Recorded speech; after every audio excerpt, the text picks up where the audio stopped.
길에서 주신 하나님의 은혜라는 제목으로 말씀을 전하려고 합니다. 왠고하면 지금 오늘 이 읽은 말씀은 사도 바울이 이렇게 이동하는 과정에서 겪는 경험이죠. 사도 바울이 유럽에서 복음을 전하고 선교를 하다가 이제 아시아로 다시 건너오게 되었죠. 그래서 계속 이동하는 과정이에요. 유럽에서 이렇게 바다를 건너오면 처음에 아시아에 있는 항구에 도착할 거잖아요. 배 타고 오니까. 오다가 에베소에 잠깐 들려서 길이 바빠서 육지에 가서 교회는 방문하지 못하고 사람들을 좀 미안하지만 바닷가까지 오시라 해서 에베소 장로님들을 만나서 눈물로 이렇게 오늘 우리 최 집사님 기도하신 것처럼 눈물의 이별식을 하시고 또 그렇게 해서 이렇게 두로 항구에 도착했지요. 그 근처에 있던 가이사라라 하는 동네에 또 잠시 머물렀어요. 그것은 뭔가 하면 한국에 가면 미군들이 주둔하는 그런 동두천 뭐 이런 곳이 있잖아요. 거기는 로마 군대가 와서 거주하고 있는 그 유대 땅 안에 로마 땅이라고 보면 되죠. 그 군인들이 주둔하고 있는 가이사라에 있다가 오늘은 예루살렘으로 이렇게 떠난다, 출발한다, 그런 말씀이 시작되고 있어요. 그런데 한 가지 이상한 것은 우리가 조금만 알면 유럽에 가서 선교하고 복음을 전하고 이제 돌아왔잖아요. 그러면 마땅히 당연히 사도 바울이 가야 할 곳이 어디겠습니까? 자기를 보내주고 파송했던 본 교회로 가야 될 거 아닙니까? 그죠? 우리가 멕시코 선교 갔다 돌아오면 남의 교회 갈 거예요. 그게 아니고 우리 교회 다시 올 거잖아요. 이 사도 바울이 당연히 그래서 자기를 보낸 파송교회인 어디를 가야 돼요? 안디옥 교회를 가야 돼요. 예루살렘보다 북쪽에 있는 안디옥 교회로 가야 되는데 지금 반대쪽인 예루살렘으로 간다는 거예요. 무슨 일이 있을까요? 멀리 선교 사역을 마치고 자기 교회를 안 가고 예루살렘에 간다는 거예요. 이 길은 이미 앞에 말씀을 통해서 우리가 알고 있지만 그것은 보통 길이 아니었습니다. 죽음을 각오하고 가야 하는 길이었죠. 고난의 길이에요. 거기 도착하면 예루살렘에 가면 결박이 되고 고통을 당하고 십자가를 질 수도 있는 그런 고통이 기다리고 있는 사명의 길이었어요. 그래서 자기 능력으로 갈 수도 없고 또 믿음 없으면 갈 수도 없어서 나는 이 사명을 마치려 하면은 내 생명까지도 귀한 것으로 여기지 않고 어찌하든 끝까지 주님 주신 이 길을 가겠습니다 하는 대단한 각오로 가는 길이었습니다. 그런 차원에서 보면요, 이 사도 바울이 예루살렘으로 가는 이 길은 마치 예수님께서 주로 갈릴리 호수 주변에서 사역을 하시잖아요. 시골이에요, 쉽게 말하면. 근데 예루살렘을 서울이라고 보면 예수님께서 갈릴리에서 주로 사역을 하다가 예루살렘으로 자꾸 올라가는 때가 있었습니다. 평소에도 주로 왔다 갔다 하셨지만 마지막에 십자가를 지실 무렵에 제자들을 이끌고 예루살렘으로 끊임없이 가죠. 가는 도중에 뭐라고 합니까? 내가 거기 가서 할 일이 있다는 거예요. 무슨 일이에요? 십자가를 져야 하는 일이 있다는 거예요. 그래서 제자들에게 가면서 길을 가면서 말을 해줘요. 내가 고난을 당하게 될 것이고 십자가를 지게 될 것이라 하니까 이 제자들은 서울 가니까 그냥 신바람에 잘 못 알아들어요. 그래서 그런 일이 있으면 안 됩니다, 이런 얘기나 하고 또 뭔 소리를 하는지 알아듣지를 못하는, 마치 예수님께서 갈릴리에서 예루살렘으로 이렇게 올라가는 그 길과 흡사하게 사도 바울이 지금 그 길을 가는 거예요. 고난이 준비되어 있는, 기다리고 있는 그 예루살렘으로 가고 있다는 말씀이죠. 이런 길 갈 때 어떻게 갈까요? 자기 혼자 감당하기 어려운 길이에요. 우리 인생도 사실은 혼자 감당하기 어려워요. 그죠? 여러분은 뭐 쉬운가 보다 저는 어려워요. 무척 어려워요. 뭐 이렇게 어려운지 몰라. 어디 학원을 좀 다니고 살아볼 걸. 하나님께서 태어나기 전에 인생 학원 좀 보내가지고 결혼은 이렇게 하거라, 이렇게 부인은 이렇게 대화를 하고 아들은 이렇게 대우하거라 뭐 좀 했으면 모르겠는데 처음 하니까 이게 실수하고 좌충우돌하고 좀 배웠다 보니까 다 늙어가지고 이제 오라 가야 될 날이 얼마 안 남고 머리는 다 쉬어가지고 그냥, 그죠? 이렇단 말이에요. 이게 인생길이든 믿음의 길이든 마치 사도 바울이 예루살렘으로 가는 이 어려운 길 갈 때 하나님께서 그 길 가운데서 어떻게 그 사도 바울을 도우시고 또한 우리를 도우시고 그 길목마다 하나님께서 어떻게 인도하실까, 이런 차원에서 오늘 말씀을 보시면 하나님께서 우리에게 길을 열어주시고 은혜도 주실 줄로 믿습니다. 그 길에서요, 첫째는 어려울 때 하나님께서 가장 첫 번째 한 일은 길동무를 붙여주셨어요. 길동무 들어보셨어요? 제가 어젯밤에 뭐 함께 가는 사람, 동행인, 한문으로 하면 그렇고 친구, 뭐 동역자, 뭐 여러 표현할 수 있잖아요. 같은 교인, 뭐 여러 개 할 수 있는데요. 그러니까 사전도 찾아보고 쭉 하는데 길동무가 그래도 제일 낫겠더라고요. 그래서 마지막에 제가 길동무라고 바꾸었어요. 15절에 보시면 여러 날 후에 여장을 꾸려서 준비를 해서 예루살렘으로 올라갈 때 16절에 가이사라 몇 제자들이 함께 가며, 거기 제자 몇 사람이 함께 간다 그랬죠. 그리고 오랜 제자 구브르 사람 나소를 데리고 가니 이는 우리가 그의 집에 머물려 함이라. 길을 갈 때요, 어려울 때일수록 하나님께서 길동무를, 그냥 동무가 아닌 거예요, 길동무를 붙여주신다고요. 이 가이사라에서 예루살렘은 한 60마일 되는데 이틀 정도 건강한 사람이 걸어갈 수 있을 거예요. 그런데 이 사도 바울은 이미 돌에 맞았죠. 선교를 하다가 많이 상처도 받고 세월도 가고 풍랑도 맞고 얼마나 쇠약해졌겠어요. 나이도 들고 걸어가는 것 자체가 힘겨운 그런 길이죠. 그런데 말씀드린 것처럼 도착하기만 하면 비난할 사람, 욕할 사람도 있고 때릴 사람, 맞아야 될 수도 있고 십자가를 당장 져야 될 수도 있고, 이 길로 앞으로 예루살렘 갔다가 로마로 가서 이제 십자가를 지는 것이지 않겠습니까? 감옥에도 들어가고 고난의 이제 출발선상에 서기 위해서 예루살렘으로 가는 거죠. 아마 가고 싶지 않을 거예요. 그래서 실제로 사람들이 가지 마세요라고 잡잖아요. 성령이 말씀하시기를 그곳에 가면 고난이 있다고 하니 가지 마세요, 그렇게 말리는 길이었습니다. 그때요, 그럴수록 하나님께서 그때 가장 먼저 하는 것이 우리에게 길동무를 붙여주신다고요. 외롭지 않게. 아무리 어려워도 아무리 힘들어도 같이 가는 한 사람만 있으면 그래도 혼자 가는 것보다 낫지 않겠습니까? 원고에 없는 얘기 강아지 얘기 할까요? 어쩔까요? 에? 강아지 얘기 하지 말라는데, 달리기 할 때 혼자 뛰는 것과요 강아지랑 뛰는 거하고 많이 달라요. 혼자 뛰면 20분 뛰면 지루해. 매일 같은 동네 길이니까, 우리 집 주변이니까. 보는 것도 그렇고 차도 맨날 그 차고 붕붕 거리고 매연도 나고 내일부터 안 뛰어야지 하는데 강아지 데려가면 달라요. 친구가 있잖아요. 하물며 짐승도 그런데 어릴 때 제가 이렇게 어려운 산 같은 데 갈 때 우리 아들이 조그만한데요, 걔 손잡고 가도요 혼자 가는 거하고 달라요. 덜 무서워요. 애기라니까요. 애기. 걔가 무슨 쥐새끼 한 마리만 나와도 도망갈 애기인데 그래도 달라요. 우리 인생길 마찬가지, 믿음의 길 마찬가지예요. 어려울 때 하나님이 가장 먼저 하는 것은 하나님이 붙여준 사람, 제가 그것을 오늘 그런 사람을 길동무라고 했어요. 여러분 길동무 한번 찾아보세요. 뭐라고 되어 있는지. 같은 방향으로 이렇게 같은 목적지를 향하여 가는 사람, 사전적인 의미죠.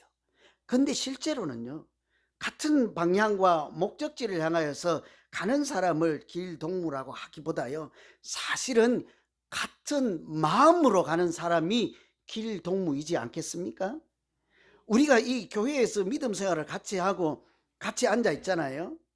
여러분 내일 모레 이제 39명이 버스 타고 다 갇혀 있잖아요. 한 버스 안에 있어 봐요. 목적지는 같아요. 그랜드 캐니언. 그죠? 그런데 다른 마음 품고 갈 수 있어요. 속으로 미워하면서 갈 수도 있어요. 나한테 조금 불친절해봐라, 내가 가만히 있을까 봐, 나 이러면서 갈 수도 있어요. 그런 사람을 길동무라고 하지 않아요. 틀림없이 같은 차에 있고 목적지도 같고 방향도 같아요. 진정한 길동무는 인생의 길동무이든지 믿음의 길동무이든지 누구일까요? 같은 교회의 길동무든지 마찬가지예요. 마음이 같은 마음으로 가는 사람인 거예요. 그런 사람을 하나님이 붙여주셨죠. 예루살렘으로 처음에 출발할 때는 헌금을 가지고 가서 전달해야 되었어요. 거기 가뭄이 들어서 흉년이 들어서 이방에 있던 외국에, 로마에 이렇게 이제 유럽 땅에 있던 이방 교회들이 헌금을 이렇게 모아서 구제 헌금을 예루살렘 교회에 전달해 주라. 그래서 그 교회 대표들이 사도 바울과 같이 가고 있는 중이에요. 그런데 가다가 가이사라에서 와서 그 사람들만 가는 것이 아니라 추가로 따라 붙는 사람들이 있었습니다. 그들이 뭔가 하면 가이사라의 몇 제자가 함께 갔다 하잖아요. 이런 사람들이 마음을 같이 하는 사람이에요.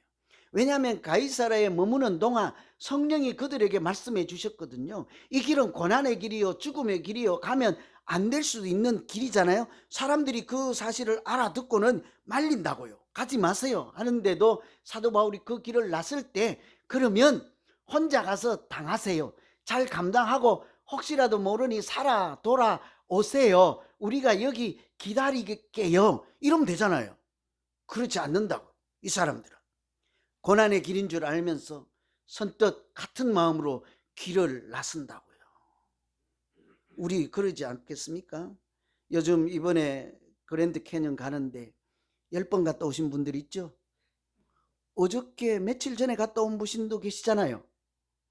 비행기도 타보고 헬리콥터도 타보신 분들도 있잖아요.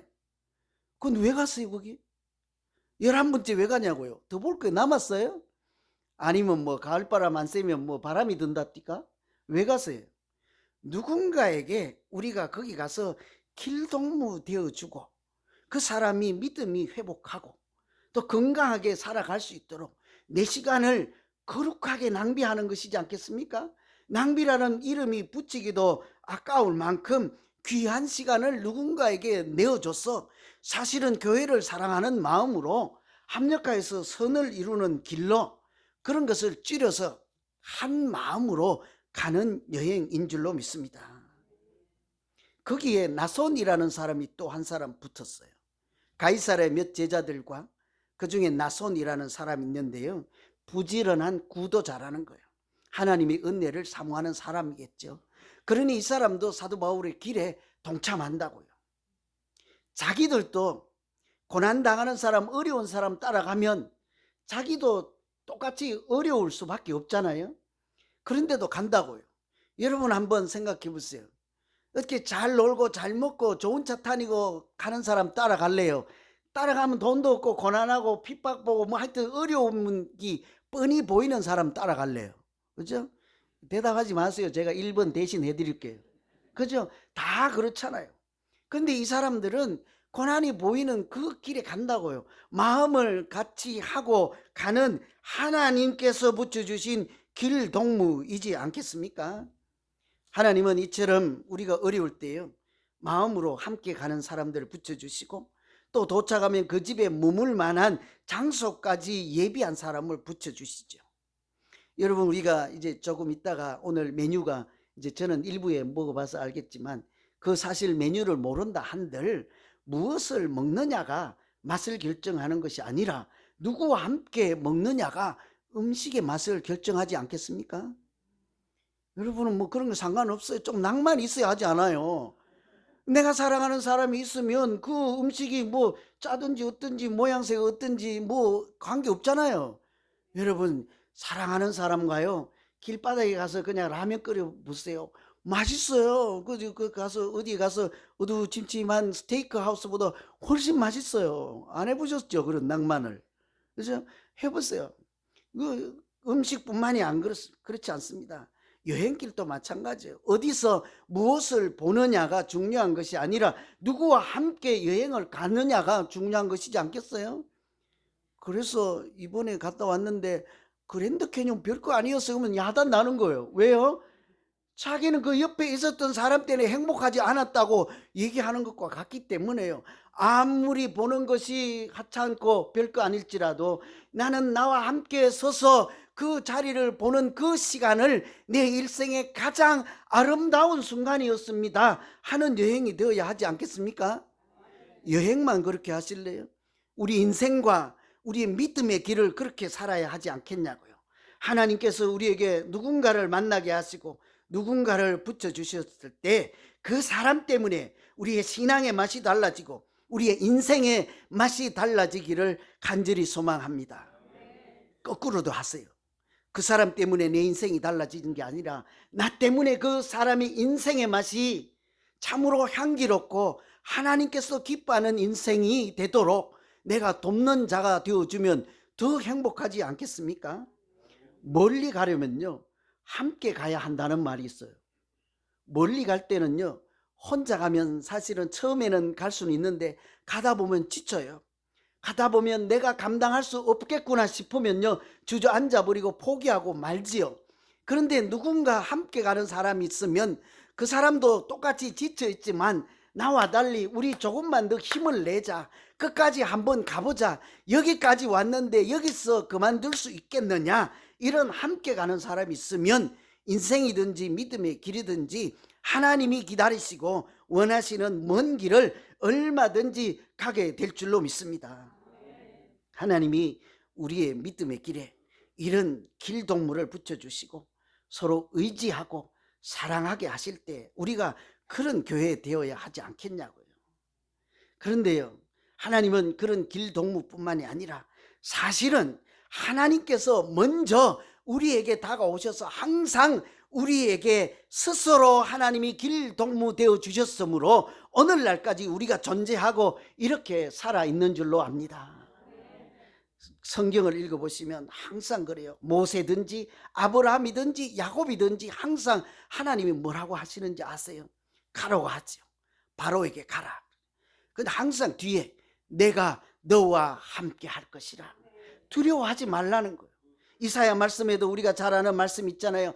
두려워 말라, 내가 너와 함께 함이니라. 놀라지 말라, 나는 내 하나님이 됨이라. 너를 굳세게 하리라. 오른손으로 너를 굳게 붙들리라. 너를 도와주리라. 다 뭐예요? 다 한마디로 하면 내가 너와 함께 가겠다는 말씀이지 않겠습니까? 하나님이 우리의 인생길에 스스로 길동무 되어주시고 때로는 하나님을 대리할 사람들을 붙여주셔서 우리가 그렇게 믿음으로 살아갈 때 얼마든지 고난의 세월도 이기고 어려운 길도 얼마든지 믿음으로 이겨낼 수 있을 것입니다. 저는 그래서 이번 한마음 가을 여행을요, 길동무 되는 연습 시간이면 좋겠어요. 길동무 되는 연습. 혹시나 룸메이트나 가는 옆자리에 누군가 앉을 거 아닙니까?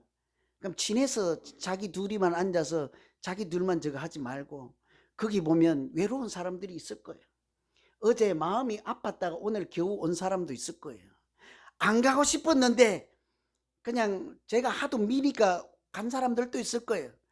아니면 돈 냈는데 안 돌려준다 해갖고 300불 때문에 가는 분도 있을 거예요. 그죠? 영적으로 눈이 뜨이면요, 이런 사람들이 보이거든. 그 사람에게 내 룸메이트가 아니더라도, 내 버스의 옆자리 친구가 아니더라도 내가 저 사람 인생에, 저 사람 신앙 길에, 신앙 믿음의 길에 내가 길동무를 이번 3일만 한번 되어줘 볼까? 하나님이 나를 여기 같이 보낸 데는 까닭이 있을 거야. 멀리 가려면 함께 가야 한다고 했지. 내가 저 사람 멀리 가는 그 인생이 짧아도 멀다고요. 저도 이만큼밖에 안 살았는데 되게 멀어요. 왜 이렇게 멀어요? 저는 80 생각하면 뭐 까마득해요. 90 생각하면 기절할 것 같아. 저는 못할 것 같아. 존경해요. 그래서 어르신들, 저보다 1년만 많아도 존경해요. 그분들이 살아낸 인고의 땀, 기도의 땀, 세월의 땀, 믿음의 승리 그 자체이지 않겠습니까? 그래서 저는 이 함께 신앙생활 하는 것이나 이번 여행 가는 것이나 우리가 서로에게 하나님의 이름으로 길동무 되어줘서 서로 행복하고 하나님의 은혜가 충만한 우리 동역자, 동지들이 되기를 간절히 기원합니다. 이런 게 길에서 주시는 하나님의 은혜예요. 두 번째는요, 하나님께서 길에서 위로를 받게 하십니다. 위로의 은혜를 주시죠. 예루살렘에 도착해서 사도 바울이 한 일은 그 사람들에게 우선은 헌금을 전해주어야 하죠. 그런데 사도 바울의 마음속에 헌금을 전해주는 것보다 더 간절하게 하고 싶은 일이 있었습니다. 이게 19절입니다. 바울이 무난하고 하나님이 자기의 사역으로 말미암아 이방 가운데서 하신 일을 낱낱이 말하니, 이게 사도 바울의 마음속에 그렇게 하고 싶은 일이에요. 무슨 일인가요? 자기가 외국에 나가서 선교 사역을 할 때 하나님이 죽은 사람도 살리시고 막힌 사람도 열어주시고 지친 사람도 회복시켜 주시고 하나님을 알지 못하는 사람들도 마술책을 다 태워서 우상의 길에서 벗어나서 하나님을 아버지라고 부르게 하는 이런 막 기적 같은 일을 수도 없이 경험했잖아요. 그래서 여기 거기 유대 땅 예루살렘에 있는 사람들이, 저 사람들은 그냥 개와 돼지와 같이 사람이라고 취급도 하지 않는 그런 사람들을 만났을 때도 여전히 하나님의 큰 사랑을 보고 눈으로 경험하고 왔잖아요. 그 이야기를 하고 싶은 거예요. 가서 돈 전해주고 헌금 전해주는 건 두 번째예요. 사도 바울은 그 일을 낱낱이 전하고 싶어서 그 예루살렘으로 달려가서 했지요. 어떻게 되었을까요? 20절에 참 오늘 저는 가장 인상 깊은 구절이에요. 그들이 듣고 하나님께 영광을 돌렸더라. 저는 우리가 인생을 이렇게 살아야 하지 않을까. 여러분 지난날 말씀들 많이들 하시잖아요. 옛날에 남편을 어떻게 만났고 아내를 어떻게 만났고 자식을 어떻게 키웠고 어느 동네에 살았고 흑석동에 살았고 무슨 동네에 살았고 여기 와서 할리우드에 살았고 만나면 3시간 동안 쉬지도 않고 하시는 분들 계시죠? 제가 다 알아요. 제가 여러 번 들었으니까 다 알아요. 제가 그대로 쓰라고 하면 다 써요. 우리 전도사님 여기 쓰라고 하면 알고 여기 권사님들 쓰라고 하면 다 알아요. 어디서 어떠고 다 안다고요. 그런데 문제는 그런 얘기하는 것은 괜찮아요. 그 얘기를 다 듣고 나서 만일 그 들은 사람이 오늘 사도 바울의 얘기를 다 듣고 한 것처럼 그 얘기를 다 듣고 하나님께 영광을 돌렸더라, 수백 번 더 해도 되지 않을까요? 만일 그런 이야기를 하면 우리가 또 하고 또 하고 누군가에 가서 또 해도 우리가 왜 저분이 저러실까라고 하지 않을 것입니다. 하실 때마다 듣고는 하나님께 영광을 돌릴 만한 그런 인생의 내용이 있고 믿음의 내용이 있고 하나님이 주신 은혜의 내용이 있다면 우리가 얼마든지 그런 얘기를 누군가와 함께 나누고 서로 위로할 수 있는 그런 우리 모두 되기를 간절히 소망합니다. 가장 아름다운 인생이 뭘까요? 내가 살아왔던 이야기를 듣고 누군가가 나도 저렇게 살아야지, 아니 하나님 저분에게 저런 인생을 주신 하나님께 감사와 영광을 올려드립니다. 이런 인생 한번 살아야 하지 않겠습니까? 왜 자꾸 아멘이 들어가세요? 안 되겠어요? 그렇게? 늦지 않았다니까요. 늦지 않았다니까요. 아직 우리가 살 날이 아직 많아요. 100살 되려면 아직 멀었어요. 앞으로 과학이 발달해서 의술이 발달 120살까지 살 거예요. 아직 멀었다니까요. 그래서 제가 이제 삼모작을 생각한다 했잖아요. 여러분 제가 젊은 거 다 알잖아요. 앞으로 30년을 걱정해야 돼요. 제가 뭘 하죠? 30년을 뭘 하죠? 여러분이 저를 예수사랑 비전교회 30년 담임 목사 하도록 놔둘 것 같습니까? 봐요, 웃잖아요. 의림이 없다잖아요. 우리 앞으로 많아 살아갈 날이 뭐 하면서 살 거예요? 세월이 문제가 아니라 3시간을 살아도 3일을 살아도 내가 산 그 인생 가지고 누군가하고 나누고 이야기를 나누고 눈물을 함께 흘릴 때 그 듣는 사람들이 하나님께 감사와 영광을 돌리는 우리 모두 되기를 간절히 소망합니다. 간절히 기도합니다. 우리 교회도 그래야 되겠죠. 이게 길에서 사도 바울이 하나님으로부터 얻은 위로예요. 얼마나 큰 위로겠어요. 내가 한 일을 누군가에게 말했더니 그들이 하나님을 알게 되고 찬송을 돌리더라. 세 번째는요, 서로 배려하는 은혜를 이래서 만나게 하죠. 하나님께서 서로 배려하는 은혜를 주셨습니다. 24절에 보시면 저희를 데리고 함께 결례를 행하고 저희를 위하여 비용을 내어 머리를 깎게 하라. 이게 별 내용이 아닌 것 같은데 조금만 알면요, 화딱지 나는 얘기예요. 이 성질 내야 되는 이야기예요. 이 사도 바울이 가서 복음을 전하고 선교했던 얘기를 예루살렘 교회 가서 얘기를 했잖아요. 막 사람들이 박수를 쳤다고요. 하나님께 할렐루야 하고 영광을 돌렸다고요. 그리고는 조금 뒤에 와서 사도 야고보가 와가지고 바울에게 하는 말이, 저기 결례를 하려고 이렇게 자기를 근신하고, 하나님의 결례는 정결하게 하는 예식이라는 얘기예요. 한 일주일 동안 우리 코로나 걸리면 이렇게 격리하잖아요. 그렇게 그 더러운 것에서 자기를 격리하고, 그렇게 부정한 것에서 다시 이렇게 정결한 것으로 모습을 다시 회복해서 하나님의 자녀로 살아가는 절차를 밟는 그런 기간인 거예요. 그 조금 전까지 선교사에게 보고를 잘 듣고 할렐루야 했던 사람이 와서는, 우리 중에 정결례를 준비하고 있는 네 사람이 있으니 당신도 그들과 함께 정결례를 받으시오. 뭐라고 하시겠어요? 거꾸로 뒤집어 보세요. 왜 정결례를 받으라는 거예요? 당신은 지금 정결하지 못하다. 당신은 지금 부정하다는 거예요. 왜 그러게요? 그 사람들이 짐승처럼 취급하고 사람 취급하지 않는 이방인들에게 가서 하나님의 말씀을 전하고 선교 사역을 하고 이방인 사람들과 함께 더불어 먹고 마시고 놀다가 왔잖아요. 놀진 않았지만, 그죠? 열심히 일하고 왔잖아요. 또 외국 땅에 이방 나라에 갔다 왔잖아요.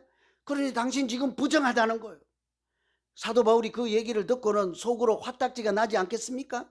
하나님이 보내서 갔고 하나님이 주신 일을 했고 하나님이 주신 은혜를 같이 누리다 왔는데 부정하니 정결하는 예식을 거치시오 하는 거예요. 조금 전에 박수는 외쳤습니까? 그러면서 저 사람들, 준비하고 있는 사람들을 위해서 머리 깎을 비용을 내서 저 사람들 머리 비용을 당신이 내시오 이런다고요. 또 내시겠어요? 내가 왜? 내가 생각할 때는 당신들이 틀렸어요. 우리는 이방 사람들을 그렇게 생각하고 이방 땅을 그렇게 생각했지만, 내가 가서 말씀을 전하고 복음을 전해보고 예수 이름을 전해보니 하나님은 그곳에도 살아 계셨습니다. 나같이 이런 미천한 사람이 복음을 전하고 말씀을 전해도 하나님이 저 사람들을 살려내고 구원받는 은혜를 주셨습니다. 우리가 잘못되었습니다.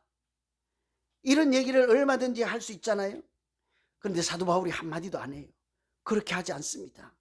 알았습니다 하고는 일주일 동안 근신 기간을 가지고 자기도 정결례를 해요.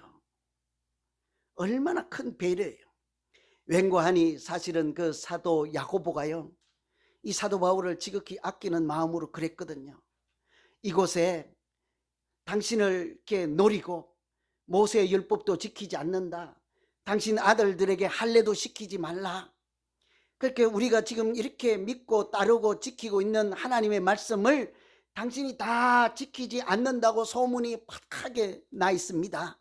그 사람들이 지금 당신을 잡아서 족치고 죽이려고 때리려고 하는 사람들이 많으니, 당신이 좀 억울하더라도 저 결례를 준비하는 사람들과 더불어 나도 율법을 지키는 사람인 것을 좀 이렇게 알려서 오해받지 않고 우리와 잘 지내면 얼마나 좋을까요?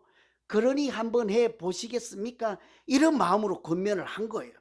그 사도 야고보의 마음을 알고 이 바울도요, 아무 얘기 안 한 거죠. 그거 내가 하면 안 돼요. 헛수고예요. 안 할 거예요. 고집 부리지 않고 그렇게 묵묵히 하지 않아도 될 일을 감당하는 사도 바울의 심정이 어떠했을까요? 고린도전서를 참고하면 이러지 않았겠습니까? 나는 어느 누구에도 얽매이지 않은 자유로운 몸이지만 많은 사람들을 얻으려고 스스로 모든 사람의 종이 되었습니다. 유대 사람들에게는 유대 사람을 얻으려고 유대인같이 되었고, 또 율법 아래 있는 사람들에게는 내가 율법 아래 있지 않지만 율법 아래 있는 사람을 얻으려고 내가 스스로 율법 아래 사람이 되었습니다. 이것이 하나님이 주시는 은혜로 서로 배려하는 사람들의 모습이지 않겠습니까? 이런 얘기가 있어요. 옳은 일을 하는 것보다 더 중요한 것은 사랑하는 일을 하는 것이다. 다시 한번 들어보세요. 옳은 일을 하는 것보다 더 중요한 것은 사랑하는 일을 하는 것이다. 우리 퀴즈 한번 내볼래요? 옳은 일을 하시겠어요? 사랑하는 일을 하시겠어요? 아이 뭐 그렇게 자신이 없으니까 사랑하는 이렇게 하잖아요. 인간은 본능적으로 두 가지 중에 뭐 하는지 아세요? 옳은 일을 하세요. 옳은 일을. 내 눈에 옳은 일을 하세요. 우리 이 중에 예배 드리고 있다가 집에 가가지고 전화 들어갖고 아까 보니까 이러는데 당신 틀려 먹었어 전화하실 분도 계시죠? 안 계십니까? 이따가 와서 이렇게 틀림없이 우리 집에도 전화 한 통은 올 거야. 목사님 설교 중에 사도행전을 그러니까 야고보서라고 했어요. 틀렸어요. 이렇게 하실 분도 있을 것이고, 본능적으로 우리는 다 자기의 판단 기준과 이성을 가지고 내 눈에 내 사고에 내 기준에 틀리면요 불편해요. 그래서 다른 사람이 그렇게 해도 그걸 뜯어 고쳐야지 속이 시원하거든. 본능적으로 우리는 어쩔 수 없이 옳은 일을 하게 되어 있습니다. 사랑하는 일을 하지 않아요. 옳은 일이 먼저라니까요. 제가 그래서 여기서 얘기해도 될런가 모르는데요, 저를 또 경찰에 신고는 하지 마세요. 제가 거짓말을 좀 많이 해요. 진짜로. 뭐 이제 뭐라고 하지 마세요. 제가 미리 양해를 구했습니다. 가끔 보면 제가 보면 알잖아요. 이 권사님들이나 누구든지 우리 교인이 아니고 다른 사람이 말하더라도 말이 안 되는 얘기를 할 때가 있어요. 제가 다 알잖아요. 제가 어제 갔다 와서 가격도 다 조사하고 다 알고 있는데 10년 전에 갔다 온 분이 10년 전 얘기를 하는데요, 제가 어제 갔다 왔는데 틀려 먹었어요. 틀려요. 그 소리 그만하세요. 그렇게 안 해요. 그냥 맞아요. 그래요. 맞아. 다 맞습니다. 그래요. 거짓말이잖아요. 여러 케이스가 있지요. 굳이 그것이 진리도 아니고 생사가 걸린 문제도 아니고 먹고 사는데 뭐 대단한 문제도 아닌데 사사건건 말 한마디마다 권사님 잠깐 기다려보세요. 그거 틀렸네요. 내가 사전 한번 찾아볼게요. 이럴 필요가 있겠냐고요. 그 시간에 차라리 우리가 옳은 일을 하려고 애를 쓰고 다른 사람이 옳지 않은 일을 할 때 바로 잡아주기보다 그 사람을 살리고 은혜로 만나는 사랑하는 일을 하면 하나님께서 그 사람 틀린 것도 알게 하시고 틀리고 옳고를 떠나서 우리 가운데 은혜가 충만한 우리 모두, 우리 공동체, 우리 가정으로 인도해 주실 줄로 믿습니다. 하나님께서 어려운 길을 갈 때요, 길동무를 붙여주셔서 같은 마음으로 가는 사람 한 명만 있어도 수월하지 않겠습니까? 하나님께서 같은 마음으로 배려하고 위로하는 한마디 소리를 듣게만 하더라도 우리가 오늘 여기서 중단하지 않고 내일 소망하고 하나님이 사명을 주시는 그날까지 얼마든지 믿음으로 승리하는 우리 모두 되기를 간절히 기원합니다. 기도하겠습니다. 하나님 아버지, 어려운 길을 갈 때 더욱더 하나님께서 가까이에서 만나주시고 고난주기에는 더 크게 말씀하신다고 하신 하나님께서 같은 마음으로 갈 수 있는 사람도 보내주시고, 아니 하나님께서 스스로 우리의 길동무가 되어주시는 줄로 믿습니다. 하나님, 우리가 옳지 않을 때도 예수님을 보내주셔서 아직 죄인이었을 때 하나님의 사랑을 우리에게 확정해 주셨다고 하였습니다. 만일 예수님께서 옳은 기준만 갖다 대고 니 틀렸다 하면 우리가 오늘날 이렇게 믿음으로 살아갈 수가 없었을 것입니다. 주님, 그 크신 하나님의 사랑을 우리가 배우고 연습하게 하여서 누군가에게 길동무 되어주시고 나의 동행자가 되어주시는 하나님과 손 붙잡고 아름답게 살아가는 우리 모두 되게 하여 주시옵소서. 예수님 이름으로 기도하옵나이다. 아멘.